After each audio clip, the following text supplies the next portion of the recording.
नमस्कार दोस्तों, मैं निपुण आलम बैन आप सभी का अन्य अकेडमी में स्वागत करता हूं।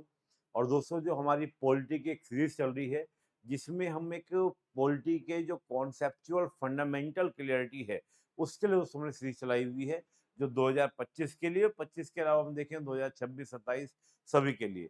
ये केवल प्री के लिए नहीं बल्कि मेंस के लिए भी इम्पोर्टेंट है, क्योंकि कॉन्सेप्चुअल क्लियरिटी के लिए लेक्चर मैंने चलाए हुए हैं। तो उसी में दोस्तों आज एक लेक्चर है, वो है हमारा जो संविधान है वो कठोर है या लचीला है। यानी कि इंडियन कॉन्स्टिट्यूशन जो है वो क्या है, कठोर या लचीला। यानी कि भारतीय संविधान जो है, कि भारतीय संविधान वो कठोर है या लचीला। अब ये बड़ा इंटरेस्टिंग दोस्तों प्रश्न है। दुनिया के कई देशों के आप संविधान को देखेंगे, अगर हम उदाहरण के तौर पे लें, उदाहरण के तौर पे ज्यादातर हम अमेरिका और ब्रिटेन के संविधान को ही लेते हैं, क्योंकि बेटा मोस्टली हमारे संविधान पर जो इम्पैक्ट है, प्रभाव है, वो ब्रिटेन और अमेरिका के संविधान का ही है। इसलिए उसी को हम एक आइडियल के रूप में हमेशा लेते रहते हैं।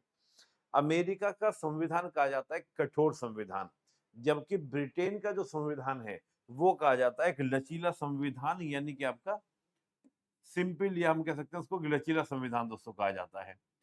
क्या मतलब होता है दोस्तों, क्या अंतर होता है? अगर मुख्य अंतर हम देखें, देखिए ध्यान दीजिएगा, जो संविधान में दोस्तों जो परिवर्तन होते हैं, यानी कि संविधान में जो संशोधन होते हैं, उस आधार पर दोस्तों क्या होता है, तय होता है कि कौन सा देश का संविधान कठोर है और कौन से देश का संविधान लचीला है। अगर दोस्तों हम ब्रिटेन की बात करते हैं, यूके की बात करते हैं, तो वहां पर जितने भी साधारण कानून बनते हैं, साधारण कानून जैसे मान लीजिए सड़क पर यातायात के लिए कोई कानून बनाया गया, ये साधारण कानून है। और साथ ही बेटा क्या है कि जो संविधान में संशोधन करने वाले जो आपके कानून होते हैं, ये ऐसे कानून यानी कि जो एक बड़े परिवर्तन को लाते हैं, ये सब बेटा एक ही प्रक्रिया से जहां पर हो, यानी कि एक ही प्रोसीजर जहां पे अपनाया जाता है, वो प्रोसीजर हम कहें, यानी कि साधारण बहुमत, सिंपल मेजोरिटी। तो ऐसे देश के संविधान को हम कहते हैं लचीला, नम्य संविधान।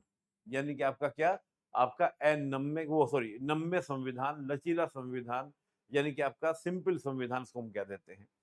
वहीं दोस्तों जब हम अमेरिका जैसे देश की बात करते हैं, तो अमेरिका जैसे देश के बारे में हम बात करें, तो वहां दोस्तों जो साधारण कानून होते हैं, तो साधारण कानून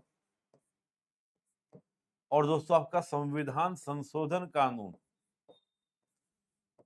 दोनों दोस्तों आप जब देखें, तो ये दोस्तों एक जटिल प्रक्रिया के द्वारा, यानी कि जैसे हम बात करें विशेष मेजोरिटी के द्वारा, स्पेशल मेजोरिटी के द्वारा, जैसे हम देखते हैं 2/3, उसके द्वारा दोस्तों पारित किए जाते हैं। यानी कि दोनों का तरीका अलग अलग होगा। जैसे संविधान संशोधन दोस्तों जो है, वो आपका 2/3 बहुमत से आपका हो जाता है परिवर्तन, जस्ट एग्जाम्पल। और ये बेटा परिवर्तन आपका 1/2 बहुमत से हो जाता है। यानी कि जहां पर हम ये देखें कि इसका तरीका अलग हो, इसका तरीका अलग हो, इसको कहा जाता है कठोर संविधान, यानी कि आपका जटिल संविधान। लेकिन जब दोस्तों हम भारत के बारे में बात करते हैं, इंडिया के बारे में बात करते हैं, तो इंडिया के बारे में हम देखें, तो हमारे यहाँ साधारण कानून तो होते ही हैं बेटा, साधारण बहुमत से पास होते हैं। लेकिन वहीं हम देखें, जो संविधान संशोधन भी है, यानी कि कॉन्स्टिट्यूशन अमेंडमेंट भी जो है, वो भी दोस्तों दोनों ही तरीकों से होता है। आपने मेरे अगर पहले के लेक्चर देखे होंगे, तो मैंने पहले के लेक्चर में दोस्तों ये बहुत अच्छे से बताया है, इसको पूरे अच्छे से समझाया भी है, कि हमारे यहाँ जो आपके संविधान संशोधन है, वो बेटा आपका सिंपल मेजोरिटी से, यानी कि साधारण बहुमत से तो पास होता ही होता है, बल्कि आपका 2/3 बहुमत से भी, यानी कि जिसको हम विशेष बहुमत कहते हैं, उससे भी दोस्तों क्या होता है, आपका पारित होता है। यानी कि आपका साधारण बहुमत और आपका विशेष बहुमत, दोनों से दोस्तों क्या होता है, आपके पारित होते हैं, यानी कि सिंपल मेजोरिटी से भी और आपका स्पेशल मेजोरिटी से भी। इसलिए भारत के संविधान को ये कहा जाता है कि हमारे यहाँ, अब देखिए बेटा ध्यान दीजिएगा, ब्रिटेन में जब मैंने बात की, तो ब्रिटेन में साधारण कानून और संविधान संशोधन कानून। जब हमने ब्रिटेन की बात की, तो यूके में तो हमने क्या देखा, यूके में हमने ये देखा कि वहां पर साधारण कानून यूके के अंदर, और संविधान संशोधन एक ही तरीके से दोस्तों आपके हो रहे हैं, एक ही तरीके से, यानी कि सिंपल मेजोरिटी से। तो ये हो गया आपका लचीला, ये हो गया आपका लचीला संविधान। वहीं दोस्तों हम जब यूएस की बात करें, तो यूएसए के दोस्तों जब हम बात करते हैं, तो यहाँ पर दोस्तों आपका साधारण कानून और संविधान संशोधन कानून, ये दोनों दोस्तों जो हैं आपके अलग-अलग तरीके से, ये सिंपल मेजॉरिटी से और ये आपका विशेष। तो ये हो गया बेटा आपका कठोर संविधान, कठोर संविधान। बात समझिएगा, बहुत सिंपल बात है, ज़्यादा टफ वाली बात नहीं है। और जब बेटा हम भारत की बात करें, इंडिया की बात करें, तो भारत के बारे में दोस्तों क्या है, साधारण कानून तो हो ही रहे हैं बेटा आपका साधारण बहुमत से पास, यानी कि आपका 1/2 से पास हो ही रहे हैं। लेकिन अगर हम संविधान संशोधन की बात करते हैं, तो संविधान संशोधन दो तरीके से हो रहा है। एक तरीका तो वो जिससे साधारण कानून पारित हो रहे हैं, यानी कि आपका सिंपल मेजोरिटी से, और एक तरीका वो जिससे आपका 2/3 मेजोरिटी से, यानी कि आपके संविधान संशोधन हो रहे हैं। तो हम इस आधार पर ये कह सकते हैं कि हमारे यहाँ संविधान संशोधन एक तो लचीले तरीके से हो रहा है और एक आपका हो रहा है जटिल तरीके से। तो भारत में जो संविधान संशोधन है, वो लचीले तरीके से भी हो रहा है, जटिल तरीके से भी हो रहा है। इसलिए भारत का संविधान लचीला भी है और कठोर भी है।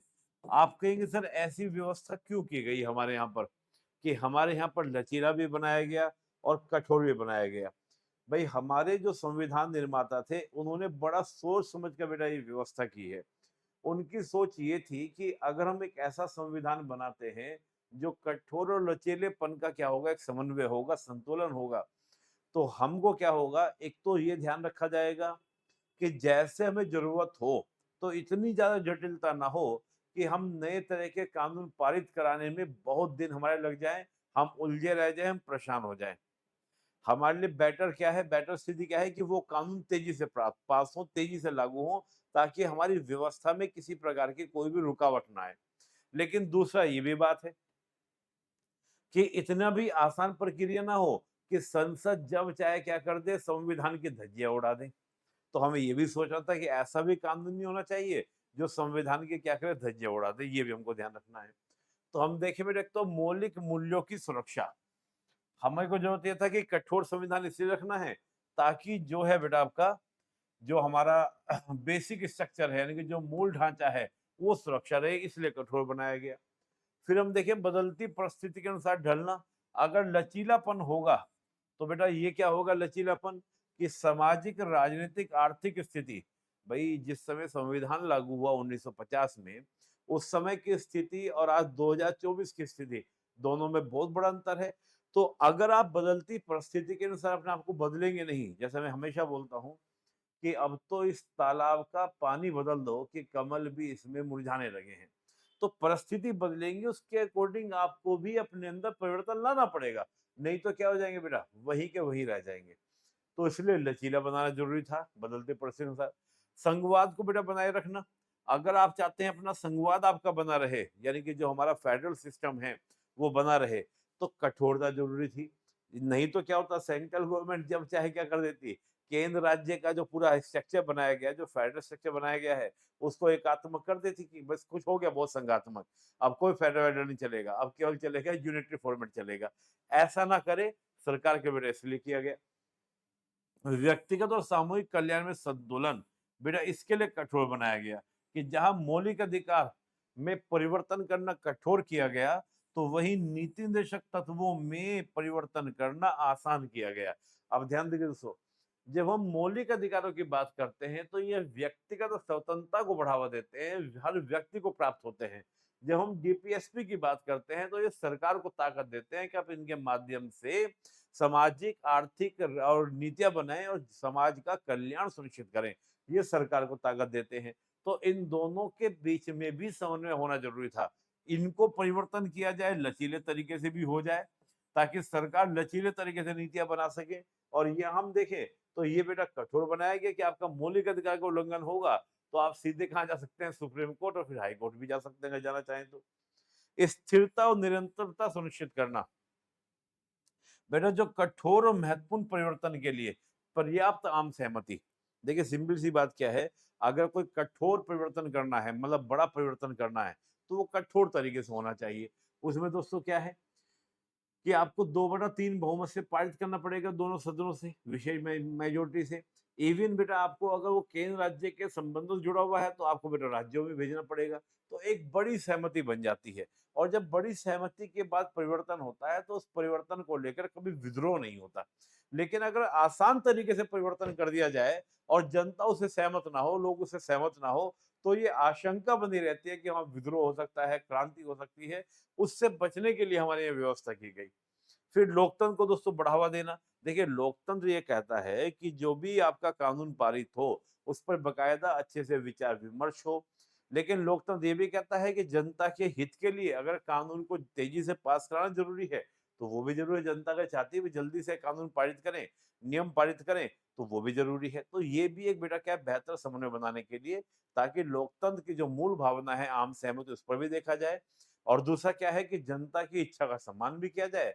जनता ने जिन प्रतिनिधियों को चुनकर भेजा है, उनका भी सम्मान किया जाए। जनता ने जिनको वोट दिया है कि भाई जाओ तुम देश चलाओ, तो उनको प्रॉपर तरीके से देश चलाए देने भी, चलने देना भी देना चाहिए, अधिकार देना चाहिए। तो ये था दोस्तों आपका कि अगर आपसे पूछा जाए कि भारत का संविधान लचीला है या कठोर है, तो आप बेटा इसके माध्यम से उसको क्या कर सकते हैं, बता सकते हैं। तो ये एक बेसिक जानकारी दोस्तों आपका प्री में भी और ये मेंस में भी क्वेश्चन आ चुका है पीसीएस एग्जाम में, यूपी पीसीएस में कहीं था। तो मुझे ये तो ध्यान नहीं है लेकिन वहाँ पे बेटा एक क्वेश्चन आपका आ चुका है। तो ये थोड़े से आप बेटा टॉपिक से ये मैंने बात की। अब बेटा हम तो बात करेंगे थोड़ा और कॉन्सेप्चुअल की बात करेंगे, जैसे अब अगले जो हमारे लेक्चर्स आएंगे और गणतंत्र, लोकतंत्र, इस तरह की बातें होंगी, समाजवाद, पंथनिरपेक्ष। ये कॉन्सेप्चुअल मैंने क्लास रखी है क्योंकि मैं देखता ये हूँ कि पॉलिटी में काफ़ी सालों से पढ़ा रहा हूँ, तो बच्चे बड़ी-बड़ी बातें तो बता देते हैं, इनकी जो कॉन्सेप्चुअल क्लैरिटी होनी चाहिए, वो बेटा नहीं हो पाती। उसके लिए मैंने ये लेक्चर शुरू किए हैं, तो आप भी इसको देखें, इनके नोट्स आप बनाएँ, साथ में अपने जो फ्रेंड्स आपके हैं, उनको भी इन वीडियोज़ को क्या करें, शेयर करें ताकि वो भी अपने कॉन्सेप्ट्स को क्या कर सकें, क्लियर कर सकें। तो बहुत धन्यवाद। और दोस्तों 1-2 जानकारी मैं आपको दे दूँ। दोस्तों अनअकैडमी ने दोबारा फिर दोस्तों आपका ऑफर लेकर आए हैं। आपका 24,999 में बेटा आपको 15 महीने का आपको दोस्तों कोर्स मिल रहा है, 15 मंथ का फाउंडेशन कोर्स मिल रहा है। और दोस्तों जो ये कोर्स है, इतना अच्छा कोर्स ये आपका है, 12 जुलाई तक दोस्तों इस पे छूट चल रही है। इसके बाद दोस्तों इसकी फीस जो है आपकी क्या हो जाएगी, इंक्रीज़ हो जाएगी। तो ये आप सॉरी 17 जुलाई तक बेटा, 17 जुलाई तक बेटा इस आपका ऑफर चल रहा है, 17 जुलाई तक। इसका बेटा इसकी फीस आपकी इंक्रीज़ हो जाएगी। तो प्लीज़ मैं कहूँगा कि जो भी आप तैयारी करना चाहते हैं, तो आप इसको एडमिशन ले सकते हैं, आप जॉइन कर सकते हैं। इस बार दोस्तों अनअकैडमी के जो प्लस यानी कि जो फाउंडेशन कोर्स से बच्चे पास हुए हैं, वो 70 प्लस स्टूडेंट जो फाइनल सिलेक्शन हुए हैं उसमें आपके आए हैं, यानी कि 70 से ज़्यादा बच्चे उसके अंदर सेलेक्ट हुए हैं।